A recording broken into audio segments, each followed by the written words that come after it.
يا سكرة. نعم يابا. انت فين يا بنت؟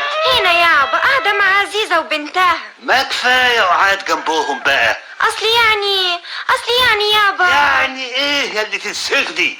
هو احنا فاضيين للقعدة دي؟ قصدي يعني انا لسه ما شبعتش من المحروسة الصغيرة. ما انت قاعدة جنبها من نص الليل. لا يابا وانت الصادق، من ساعة ما عزيزة جالها الطلب. يا بنت عقالي بقى، ده انت تعمري دار. اصلي فرحانة يابا، فرحانة بعزيزة وبنتها. هو احنا في ديك اليوم اللي ربنا نتحها بالسلامة وجابت لنا زنوبة الحلوة دي. اوام سميتيها؟ ايوه يابا، ان شاء الله تتربى في عزة. وعقبالك يا بنتي في بيت العادة. يو ما تقولش الكلام ده يابا، انا بستحي. انت حلبتي البهايم النهارده ولا لسه؟ اديني رايحة احلبها. واتأخرتي كده ليه؟ ده الفجر جدا. اصلي يعني كنت قاعدة جنب عزيزة وبنتها، عارف. يلا اعملي لك مروة وخلصي حليب عقبال ما اصلي الفجر في الجامع واجي. ومستعجل كده ليه؟ ما هو بدري. ما هوش بدري. لو النبي بدري. الله، بقولك ما هوش بدري يا بنت.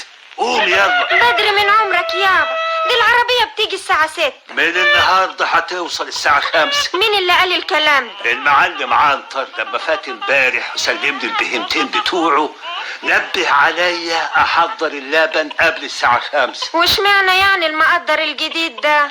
بيقول الزباين بتطلب الرواتب بدري. ما تصدقوش يابا، ده راجل غلس. عيب يا بنت، الله ما تقوليش كده. صدقني يابا، ده زينهم صبيه بيقول انه راجل ما عندوش ذمة. اخرس يا بنت، الله بلا غلبة. ده هو انا قلت غير الحق؟ كسر حقك. الله، امشي احلب البهايم على برجع.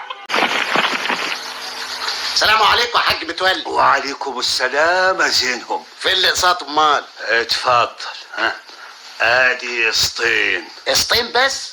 الله، امال فين التالت؟ من هنا ورايح مفيش غير قسطين. اشمعنى؟ اصل عقبال عندك عزيزة وضعت امبارح. الف مبروك يا حاج. جابت لنا ايه؟ عجل ولا عجل؟ ربك كريم. جابت عجل. عال انا عايز الحلاوه بقى. لايمني بسرعه على كوبايه شاي سكر زياده. الله، كوبايه شاي وبس؟ ده انا عندي قرص معاك وعمايل ايدين خالتك الحاجه ام سكره. طب الحقني احسن، يعني واقع من الجوع. استناني انا جاي لك حالا اهو.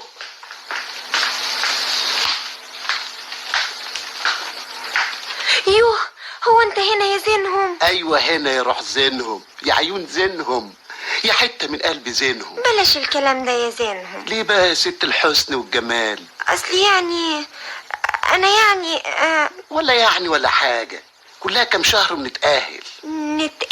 نتأهل يعني نتزوج على سنة الله ورسوله. صحيح والنبي يا زينهم. صحيح والنبي، يا طبق القشطة اللي على أصلها، يا طبق المهلبية أم لوز وبندق.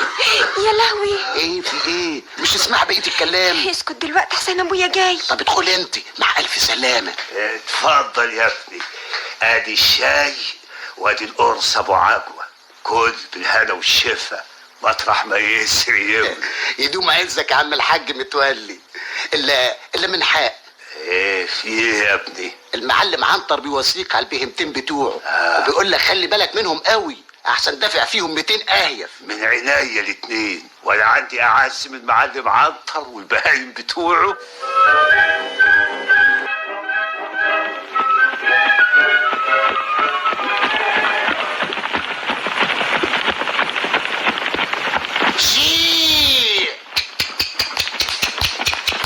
شيع يا بتاع الحق، وصلنا قبل المعلم عنتر ما ينكد علينا ويخلي عشتنا غم.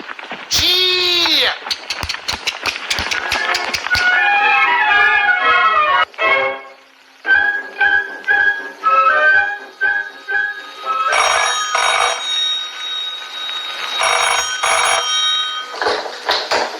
الو، ايوه ده محل الباني الامانه. الامانه. ايوه يا ست هانم، انا المعلم عنتر، تحت امرك اطلبي. بتقول الراتب ما وصلش لغايه دلوقتي؟ معلش، اول ما يوصل هبعته على طول. حكيم العربيه اتاخرت شويه. شويه. العفو، لا شكر على واجب. صباح الخير يا عنتر يا ابني. يسعد صباحك يا اما. ايه اللي جابك بدري النهارده؟ اصلي عاوزة 2 جنيه عشان اطلع القرفة على المرحوم ابوه. بس كده من عينيا الاتنين. اقعد ارتاحي شويه. هو اللبن لسه ما جاش ولا ايه؟ زمانه جاي. دي الساعة بقت 6، مش تعمل حسابك عشان توزع الرواتب على الزباين في ميعادها؟ ما انا عملت حسابي وبعت مقصوف الرقبه زينهم من قبل الفجر بساعه. امال ما وصلش ليه؟ الظاهر ان الواد ده والله اعلم بيلعب في السك. بيلعب وفاكرني كروديا مش هقدر اقفشه. والله ما يعول همك غير نفسك. بس يا بتاعي. اسمعني يا ابني، الاصول انك تشوف كل حاجة بنفسك بدل الزباين ما تتضايق من التأخير وتطير منك. انت بتقولي ايه؟ بقى معلم كبير قد الدنيا زي حالاتي يشوف كل حاجه بنفسه؟ وماله يا ابني؟ هو عيب اما تطمن على مالك بنفسك؟ خلاص يا معلم اللبن وصل. اتاخرت ليه يا واد؟ ما تاخرتش ولا حاجه يا معلم، يا دوبك وصلت المزرعه وخدت اللبن من فلاحين وحطيت اللبن في الاقساط ورصيت الاقساط في العربيه وهفت الحصان كسكره بيك وطيران على هنا. لا يا شيخ، بقى بذمتك ما اتكعتش كده ولا كده؟ ودي تيجي يا معلم، هو احنا فاضيين ولا يعني فاضيين ولا يعني؟ فكرك يعني تاخدني في دوكه؟ ده انا عنتر يا واد اللي يفهمها وهي طايره. بقى شوف يا معلم، المساله وما فيها. اخرس يا واد، امشي نجرب الاقساط على جوه. معلش يا زهر. اسمع يا واد، مع مين؟ الفوارغ جاهزه؟ الله، امال يا معلم ده انا سهرت طول الليل اغسل في الفوارغ وانضف في الفوارغ. بس بطل الكلام الفارغ، خش على جوه. حاضر يا معلمي. يلا ياما ايدك معانا نعبي الرواتب. يلا يا ابني. وزنت الاقساط دي يا زينهم؟ ايوه يا معلمي. طلع فيهم قد ايه؟ 60 كيلو. طب ناولني عيارين من الحنفيه.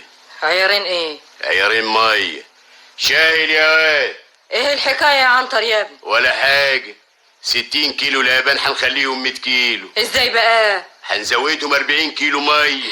فيها حاجه دي؟ بس ده حرام، حرام خالص. هو ايه اللي حرام؟ خلط اللبن بالمية اكبر حرمانية يا ابني. امال تقولي بقى ايه لما تشوفي المعلمين قلالات الذمه اللي بيخلطوا الميه باللبن؟ حد الله يا ابني بينك وبين الغش، ما تجيبش المية يا زينهم. يا شيخه ما تبيش على نياتك امال. ناولني يا واد. كده اهو، كده توسخ سمعة المحل اللي طول عمره سمعته بيضة زي الحليب. وبعدين معاكي بقى، ما تخلينا نشوف شغلنا. ده انا اشتغلت مع ابوك في الكرد ده 25 سنة، عمرنا ما حطينا نقطة مية في اللبن. وايه اللي عملتوه يعني؟ عملنا المحل ده اللي سمعته كانت في السما، وعشنا بشرفنا وكرامتنا بالرزق الحلال. يا شيخه فضك من السيره دي بقى. ناولني يا واد يا زينهم عيارين الميه. وعلى ايه يا معلم؟ بس بتسمع كلام المعلمه وتبطل حكايه الغش دي. انت